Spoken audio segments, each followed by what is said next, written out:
नमस्कार. बाग बगीचा मराठी यूट्यूब चॅनलमध्ये सर्वांचे खूप खूप स्वागत. माझ्या बागेचे जी जास्वंदीची आणि मोगऱ्याची झाडं आहे ना, सर्वांची मी छाटणी केली होती आणि सर्वांवर आता नवीन फुटे दिसत आहेत. भरपूर नवीन वाढ दिसतीये. तर या झाडांची जोमाने वाढ होऊन त्यावर भरपूर फुलं येण्यासाठी त्यांना आता काही खाद्य देणे गरजेचे आहे. तर आज मी एक घरीच बनवलेले व अतिशय फायदेशीर आणि स्वस्त असे हे लिक्विड खत या झाडांना देणार आहे. तर ते कसे तयार करायचे त्या व्हिडिओमध्ये आपण बघणार आहोत. तर व्हिडिओ शेवटपर्यंत नक्की बघा आणि तुम्ही जर अजून माझ्या चॅनलला सबस्क्राईब केले नसेल तर प्लीज सबस्क्राईब करून बेल आयकॉनवर पण क्लिक करा, म्हणजे माझ्या व्हिडिओचे नोटिफिकेशन तुम्हाला मिळत जाईल. आज जे खत मी तयार करणार आहे ना, ते खत करायला अतिशय सोपं आहे आणि अगदी घरगुती.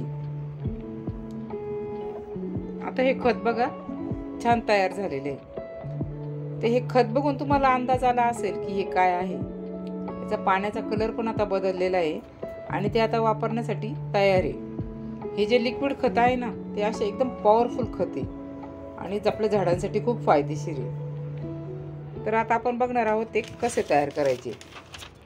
त्यासाठी एका बादलीमध्ये काय करायचंय, 4-5 लिटर पाणी घ्यायचंय आणि त्याच्यानंतर ह्या आहेत शेणाच्या गोवऱ्या. त्या बघा अशा पांढऱ्या दिसत आहेत, त्या राखेवर थापलेल्या आहे, म्हणजे याचा आपल्याला दुहेरी फायदा होणार आहे. राख झाडांसाठी खूप फायदेशीर असते. तर या गोवऱ्यांचे असे छोटे तुकडे करून घ्यायचे. असे तुकडे केल्यामुळे ते व्यवस्थित भिजतात आणि गोवऱ्यांमध्ये म्हणजे शेणामधील सर्व पोषक घटक जसं की नायट्रोजन, फॉस्फरस, पोटॅशियम आणि बरेचसे मिनरल्स पण यात असतात. तर हे सर्व ह्या पाण्यामध्ये उतरतात आणि अतिशय पॉवरफुल आणि इफेक्टिव्ह असं हे लिक्विड खत तयार होतं. या गोवऱ्यांचे तुकडे टाकल्यानंतर काय करायचंय, याच्यामध्ये आपण टाकणार आहे अजून एक गोष्ट म्हणजे गुळ. तर याच्यामध्ये जे जीवाणू तयार होतील ना, त्याच्यासाठी एक खाद्य आहे गुळ म्हणजे. आता हे गोवऱ्यांचे तुकडे पूर्णपणे भिजवायत म्हणून वरून अशी काहीतरी जड वस्तू ठेवायची आणि त्यानंतर हे आपल्याला झाकून ठेवायचे. तर कमीत कमी 4 दिवस तरी हे खत तयार होण्यासाठी लागणार आहे, कमीत कमी. तसं तुम्ही हे महिनाभर पण ठेवू शकता, मग ते अजून चांगलं तयार होतं. पण 4 दिवसानंतर तुम्ही हे वापरू शकता. पण हे करताना काय करायचंय, दिवसातून एकदा आपल्याला हे हलवून द्यायचंय याला, म्हणजे त्यात हवा जाते आणि ऑक्सिजन मिळतो त्याला. आता मी 8 दिवसापूर्वी बनवलेलं खत आहे माझ्याकडं, ते आपण बघू. आता हे बघा, मला 8 दिवसांपूर्वीच ह्या गोवऱ्या मी यात भिजवलेल्या आहे. आता हे झाडांना वापरण्यासाठी अगदी तयार झालेले आहे. तर वापरण्याच्या आधी काय करायचंय, आपल्याला हे थोडंसं डायल्यूट करून घ्यायचंय, कारण हे इतकं स्ट्रॉंग असतं. आपण जर हे असं झाडांना दिलं ना, तर फायदा होण्याऐवजी आपल्या झाडांचं नुकसान होऊ शकतं, कारण खूप गरम पडू शकतं ते. तर आता हे मी 2 भाग साधं पाणी घेतलेलं आहे आणि त्याच्यानंतर 1 भाग त्याच्यामध्ये हे खताचं पाणी टाकायचंय, म्हणजे मग असं हे आपल्याला डायल्यूट केल्यानंतर हे झाडांना देण्यासाठी तयार होईल.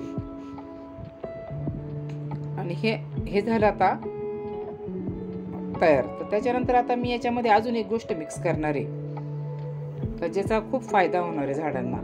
तर हे काय आहे बघा, ही जी पांढरी वस्तू आहे ना, हे आहे मॅग्नेशियम सल्फेट, यालाच एप्सम सॉल्ट पण म्हणतात.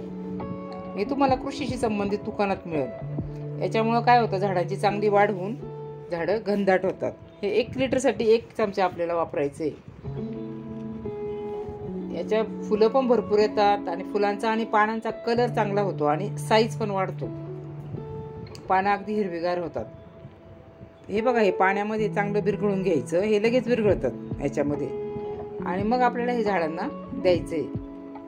तर छाटणीनंतर काय होतं, आपल्या झाडांची चांगली वाढ झाली पाहिजे, त्याला भरपूर कळ्या लागल्या पाहिजे. तर ह्या स्टेजला आपण जर हे खत दिलं ना, तर त्याचा झाडांना चांगला फायदा होतो. तर आता आपण हे खत झाडांना घालू. कुंडीमध्ये काही गवत वगैरे असेल तर ते काढून टाकायचंय आणि माती उकरून मोकळी करून घ्यायची. झाड लावतो तेव्हा आपण मातीमध्ये खत घातलेलं असतं, तसंच छाटणीच्या वेळेस पण आपण त्याच्यात खत घालतो. पण त्याला आता 1-1.5 महिना झालेला आहे. त्याच्यामुळे कुंडीमधील झाडांना जर तुम्ही दर 15 दिवसांनी किंवा महिन्याने जर काही लिक्विड खतं बनवून दिली ना, तर त्याचा झाडांना चांगला उपयोग होतो. ते फायदेशीर असतं, म्हणजे त्याची गरज पण असते. कारण कुंडीमध्ये झाडांना कसं थोडंसं लिमिटेशन्स असतं, मातीमधली पोषक द्रव्य लवकर संपतात.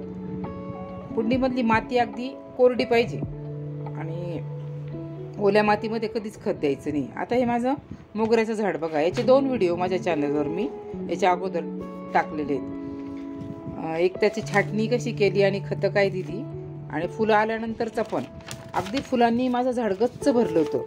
पण आता मी हे छाटलेलं आहे, हे बघा अर्ध झाड मी कट केलेलं आहे आणि परत नवीन फुटी येऊन त्याच्यावर परत भरपूर कळ्या लागलेल्या आहे.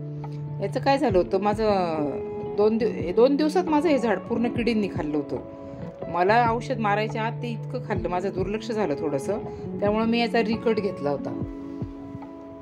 आणि त्याच्यानंतर बघा आता परत या झाडाची चांगली वाढ व्हायला सुरुवात झालेली आहे. ऍक्च्युली कळ्या पण लागलेल्या आहेत भरपूर. मग आता याला आपल्याला कसं आहे, असे भरपूर फुलं पाहिजे आपल्याला, तर याला वारंवार आपल्याला खतं द्यावी लागतात. कारण की कुंडीमध्ये झाडांना ठराविक प्रमाणात पोषक द्रव्ये मिळतात. म्हणून आपण जर अशी सारखी त्याला खतं बनवून दिली ना तर त्याचा चांगला फायदा होतो. तुमच्याकडे पण जर अशा गोवऱ्या असतील किंवा नाही मिळाल्या तर तुम्ही त्या दूधवाल्याकडे बघा, किंवा आता आजकाल तर ऑनलाईन पण मिळतात, तर तुम्ही हे खत नक्की तयार करून बघा आणि त्याचा अनुभव घ्या. माझा व्हिडिओ जर तुम्हाला आवडला असेल तर लाईक करा, शेअर करा आणि कमेंट करून मला सांगा माझा व्हिडिओ कसा झाला. Happy gardening.